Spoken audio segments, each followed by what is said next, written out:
आपको पहली बात तो ममता बनर्जी नहीं है, वो ममता खातून या ममता खान बन चुकी है। उस बंगाल के लोगों को ये जब से डायन वहां पे बैठी उसने कहीं ना तो कहीं नपुंसक बना दिया। बंगाल में आज तक ममता बनर्जी जो जीतते आई है उसका सबसे बड़ा कारण है कि वो जो है हिंदू वोटरों को घर से बाहर ही नहीं निकलने देती।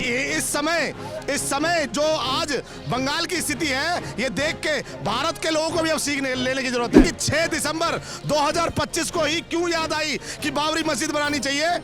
क्योंकि ये उस दिन जो है हमने बाबरी को जो विध्वंस किया था उसी दिन को आप याद कराना चाहते हो और जख्मों को कुरेदना चाहते हो। 2012 से तुम्हारी सरकार वहां पे थी, 50,000 से ज्यादा लड़कियों के बलात्कार करवा चुकी है और वो करने वाला कौन? वो मुल्ला, वो दाढ़ी वाला मुल्ला जिसको कलेजे लगाने का काम कर रही है ममता बनर्जी। पश्चिम बंगाल में एसआईआर की प्रक्रिया जारी है और पश्चिम बंगाल में क्या अब ये एसआईआर के बाद जो है वो डेमोग्राफी चेंज होने वाली है। लोग कह रहे हैं बांग्लादेशी घुसपैठियों की छटनी होगी और कई बांग्लादेशी घुसपैठी तो तारों के नीचे से वापस जाना भी शुरू हो चुके हैं। पर उस बीच जब ईडी पूछताछ करने और इन्वेस्टिगेशन करने बंगाल पहुँचती है तो ईडी के साथ किस तरीके का बर्ताव होता है ये हम सब ने देखा है। ममता बनर्जी ईडी के पास से फाइलें उठाकर भागती हुई नजर आती हैं तो कहीं ना कहीं पश्चिम बंगाल की पुलिस उल्टा ईडी के ऊपर मुकदमा करती हुई नजर आती है। तो ये प्रश्न उठता है कि क्या एक स्वतंत्र जांच एजेंसी इस देश में बंगाल के अंदर जांच की प्रक्रिया करने भी नहीं जा सकती।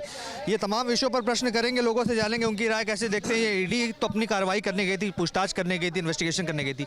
ममता दीदी को क्या जरूरत आ गई कि फाइल उठाकर भागना पड़ा और उल्टा ईडी पर मुकदमा दर्ज कराना? देखिए, मैं आपको पहली बात तो ममता बनर्जी नहीं है, वो ममता खातून या ममता खान बन चुकी है।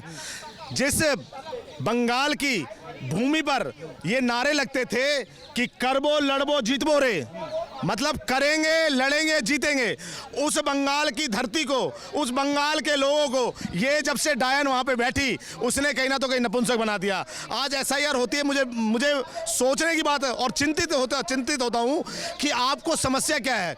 आज आप अगर वहां पे सीबीआई जाती है और जांच करती है तो आप बड़ी बात मत मानिए, क्योंकि बंगाल में आज तक ममता बनर्जी जो जीतते आई है उसका सबसे बड़ा कारण है कि वो जो है हिंदू वोटरों को घर से बाहर ही नहीं निकलने देती।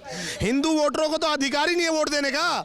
वहां तो सिर्फ और सिर्फ मुल्लाओं को जो देश में घुसपैठी हैं, जिनको कलेजे से लगाने का आज ममता बनर्जी काम कर रही है, सिर्फ मुसलमानों को अधिकार है, वहां पे हिंदुओं का अधिकार नहीं है। और मैं तो कहता हूं कि इस समय जो आज बंगाल की स्थिति है ये देख के भारत के लोगों को भी अब सीख लेने की जरूरत है। आप कह रहे हैं हिंदुओं को अधिकार नहीं, ममता बनर्जी तो खुद मंदिर बनाने की बात कर रहे हैं। मंदिर तो अब उसको लग रहा है ना कि जब सत्ता खिसकती देखी, जब देखा कि हिंदू वोटर मेरे से बिल्कुल छिटकता है, मेरे को बताइए कि 6 दिसंबर 2025 को ही क्यों याद आई कि बाबरी मस्जिद बनानी चाहिए।